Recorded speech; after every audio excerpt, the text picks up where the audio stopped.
Hola, bienvenidos a esta nueva clase y en esta clase vamos a hablar sobre el crecimiento microbiano. Bien, en la clase de hoy vamos a hablar sobre crecimiento microbiano, ¿sí? Si recuerdan y hacemos un poquito de memoria de lo que estuvimos viendo en la clase anterior, estuvimos hablando de la microbiología.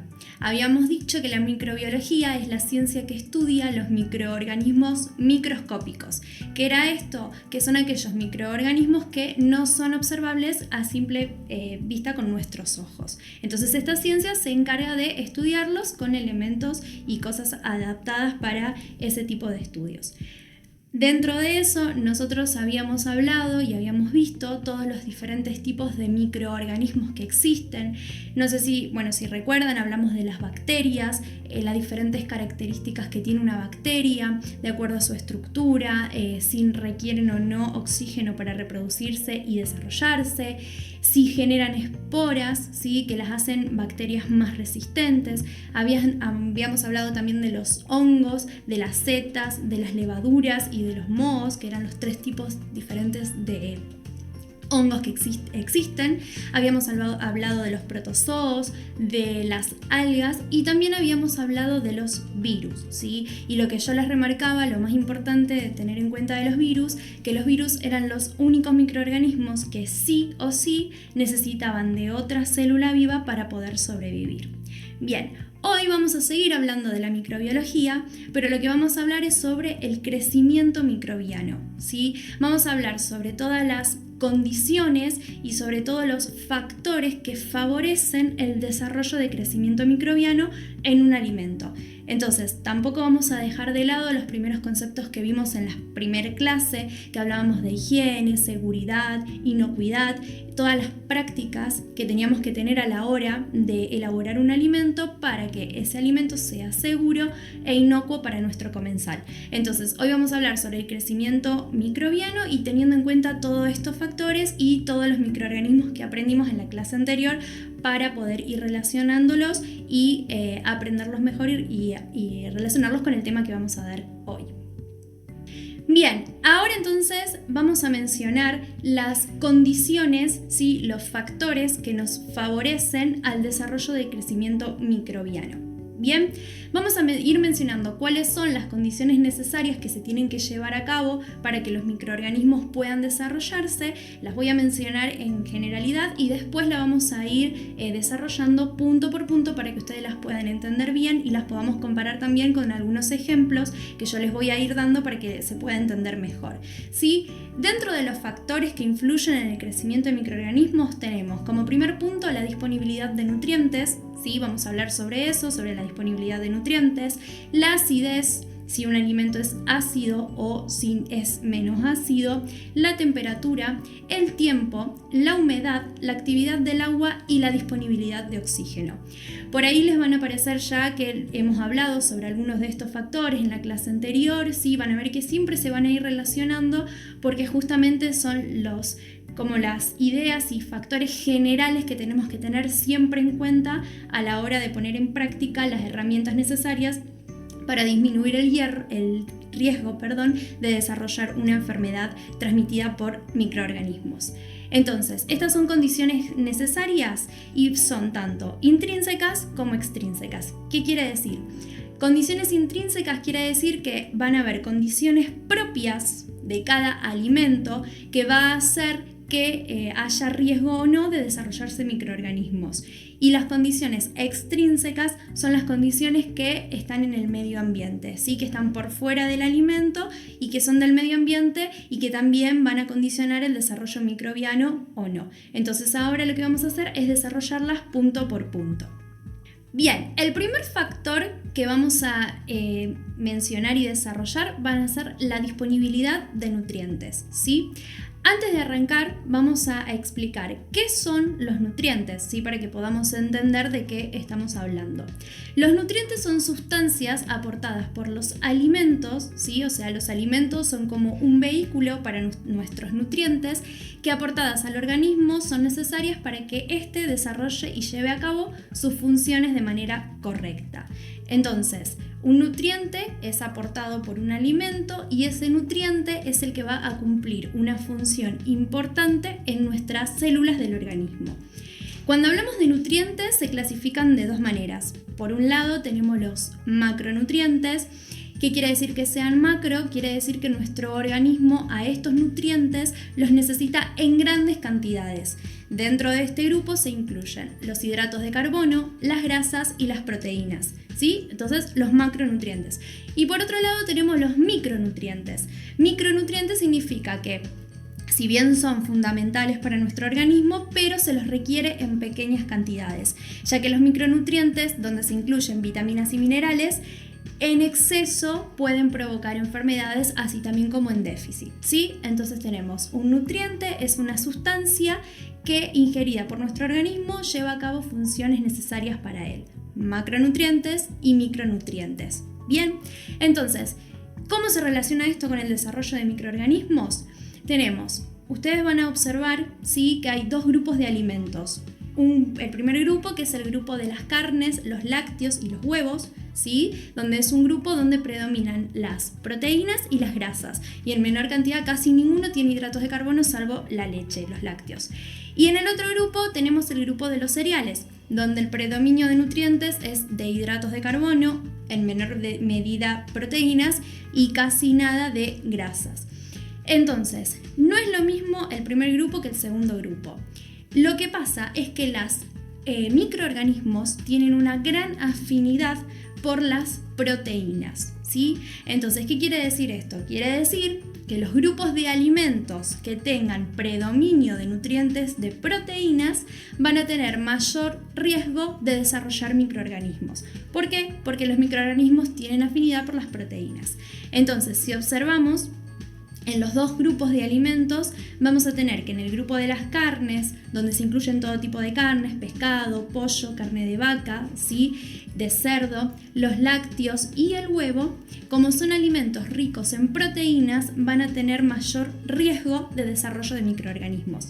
No así en el grupo de los cereales, ¿sí? Como son alimentos donde predominan los hidratos de carbono y en muy menor cantidad las proteínas, tienen menor riesgo, es un grupo que tiene menor riesgo de desarrollar microorganismos. Entonces, de acuerdo al factor nutrientes, lo importante es que sepamos y entendamos que los microorganismos tienen afinidad por las proteínas. Entonces, alimentos ricos en proteínas van a tener un mayor riesgo de desarrollar microorganismos. Lo mismo pasa con textura de los alimentos, ¿sí? No es lo mismo un alimento líquido que un alimento seco o sólido. Los alimentos líquidos, en los alimentos líquidos los microorganismos están en toda la superficie, o sea, están en todo el alimento. Entonces es mucho más difícil poder eliminarlo de ese alimento. En cambio, los alimentos sólidos, los microorganismos solo se quedan en la superficie. Entonces tenemos más posibilidades que a lo mejor con un correcto lavado podemos eliminarlo o simplemente con el método de cocción. Entonces, si hablamos de contexturas, los alimentos líquidos tienen mayor riesgo de crecimiento bacteriano que los alimentos sólidos. Bien, entonces, factor nutrientes, tenemos que alimentos ricos en proteínas tienen mayor riesgo de desarrollar microorganismos. ¿Por qué? Porque los microorganismos tienen afinidad con las proteínas. Bien, el segundo factor que vamos a desarrollar es el tema de la acidez, ¿sí? Es importante conocer el tipo de acidez que tiene un alimento o un medio en el cual yo voy a trabajar. Bien, nosotros tenemos que los alimentos o las sustancias pueden ser ácidas, alcalinas o neutras, ¿sí?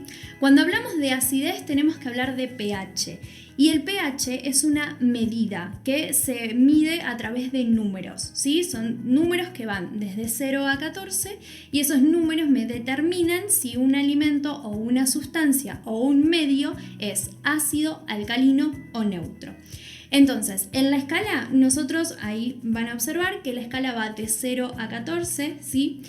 En el número 7 es donde se considera un pH neutro, que significaría que no es ni tan ácido ni tan alcalino. Valores menores a 7 son un pH ácido y valores mayores a 7 son un pH alcalino, ¿sí? Entonces, ¿Por qué nosotros tenemos que conocer la escala de pH y el nivel de acidez de los alimentos? Porque es otra condición muy importante para el desarrollo de microorganismos. Como ustedes saben o han escuchado, que la acidificación de los alimentos, ¿sí?, es un método que se utiliza mucho en la conservación de alimentos, justamente porque previene el desarrollo y crecimiento de microorganismos. Entonces, quiere decir que un medio ácido o una sustancia o un alimento ácido va a tener menos posibilidades de desarrollo microbiano. No así sustancias o alimentos más alcalinos. Entonces, por eso es importante esta condición de la acidez y es importante que conozcamos más o menos en la bibliografía. Ustedes tienen cuadritos donde se determinan el pH que tienen diferentes alimentos y también se puede eso buscar en internet o cualquier libro donde estén hay tablas que determinan el pH de cada alimento. Y eso es importante que lo sepamos más que nada a la hora de elaborar alimentos, ¿sí? Por ejemplo, si nosotros estamos haciendo una salsa con tomate, el tomate es una hortaliza que se considera dentro de todo ácida. Entonces, cuando nosotros hacemos la salsa, esa salsa va a ser un medio ácido, ¿sí? Entonces, es como que no hay mucho riesgo de que se desarrollen microorganismos porque es un medio ácido.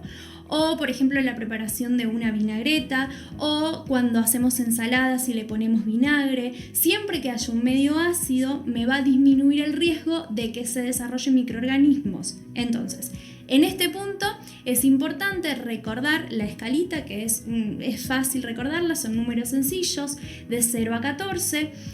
Valor 7 es un pH neutro, todos valores menores a 7 son pH ácidos y valores mayores a 7 pH alcalino. Y recordar que dentro de este factor lo ideal es que los medios sean ácidos, porque en un medio ácido se disminuye el riesgo de que crezcan y se desarrollen microorganismos. Entonces hasta acá vimos el factor nutriente, donde teníamos que recordar lo importante que los microorganismos tienen afinidad con los alimentos ricos en proteínas, ¿sí? Y dentro del factor de acidez, lo que tenemos que recordar es que los medios ácidos disminuyen el riesgo de desarrollo microbiano, ¿sí? Por eso justamente, que lo vamos a ver más adelante, la acidificación es un medio que se utiliza para conservar alimentos.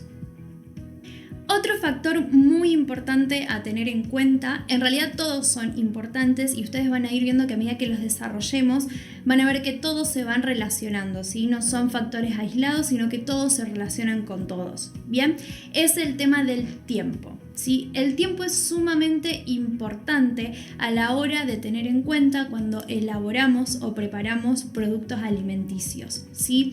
Ustedes piensen, ¿por qué es importante esto? Porque, por ejemplo, pensemos, si nosotros elaboramos platos, ¿sí? Imaginemos a nivel de una industria o de un centro gastronómico que nosotros tengamos, también en las casas de manera particular. Entonces elaboramos platos, elaboramos comidas y las dejamos durante mucho tiempo sobre la mesada, fuera, ¿sí?, de un método de conservación como puede ser la heladera. Eso hace que los microorganismos, como habíamos visto en la clase anterior, los microorganismos tienen una capacidad de reproducirse muy rápida, siempre y cuando estén en el medio adecuado. Entonces, si ese microorganismo está dentro de las condiciones adecuadas, de temperatura, de humedad, ¿sí?, de oxígeno, y encima le sumamos el factor tiempo, o sea que le damos tiempo a ese microorganismo que se desarrolle, obviamente eso va a aumentar mucho más el riesgo de que crezcan y se desarrollen más rápidamente. ¿Se acuerdan que cuando hablamos de bacterias dijimos que las bacterias había algunos tipos que se podían reproducir por bipartición, ¿sí? De una célula salían dos y así sucesivamente. Y la capacidad de las bacterias es muy rápido para reproducirse. Entonces, imagínense, más o menos en 5 a 10 minutos se reproducen a millones de células. Imagínense, entonces, si dejamos un alimento fuera de la heladera, ¿sí?, después de cocinarse durante 4, 5 o 6 horas, el riesgo de tener muchas bacterias va a ser muy alto y obviamente eso me va a producir y me va a hacer que se desarrolle una ETA, que era la enfermedad transmitida por los alimentos, ¿sí? Entonces, esto obviamente el factor tiempo se va a relacionar, que ahora lo vamos a ver en el próximo punto, con la temperatura, ¿sí? Eso también es otra cosa, van relacionados. La temperatura, que se acuerdan que dijimos que no nos sirve la zona de riesgo, que era de 4 a 60 grados centígrados, y obviamente temperaturas ambiente es a lo que nos referimos con zonas de riesgo que no son adecuadas para los alimentos porque favorece el desarrollo microbiano. Entonces, es importante tener en cuenta el tiempo. Esto es algo que por ahí uno no suele tenerlo mucho en cuenta. El hecho de preparar un alimento, una preparación y dejarla fuera de la heladera, ¿sí? O por ejemplo, que se enfríe a temperatura ambiente. Eso no sería lo ideal. Sí hay que dejarlo un ratito y luego ya conservarlo a la heladera, pero no dejarlo 4 o 5 horas fuera de la heladera. Y lo mismo pasa en los casos que se suele descongelar alimentos a temperatura ambiente. Ni hablar hacer eso en épocas de verano donde en el ambiente hay temperaturas altas y sabemos que las temperaturas altas también favorecen el desarrollo microbiano. Entonces hay que tener cuidado con eso. Los alimentos se tienen que hacer y conservar. Entonces, ¿cómo evitamos justamente esto? Evitando dejar los alimentos fuera de la heladera por más de 3 a 4 horas, ¿sí? O sea, el límite serían 2 horas. Después de eso ya aumentamos mucho más el riesgo. Tienen que recordar que cuanto más tiempo le damos al microorganismo, muchas más posibilidades de que crezcan y se desarrollen va a haber. Y obviamente como consecuencia producir una enfermedad alimentaria. Bien, hasta acá estuvimos viendo los contenidos, las condiciones de desarrollo microbiano. En el próximo video vamos a seguir viendo sobre el contenido.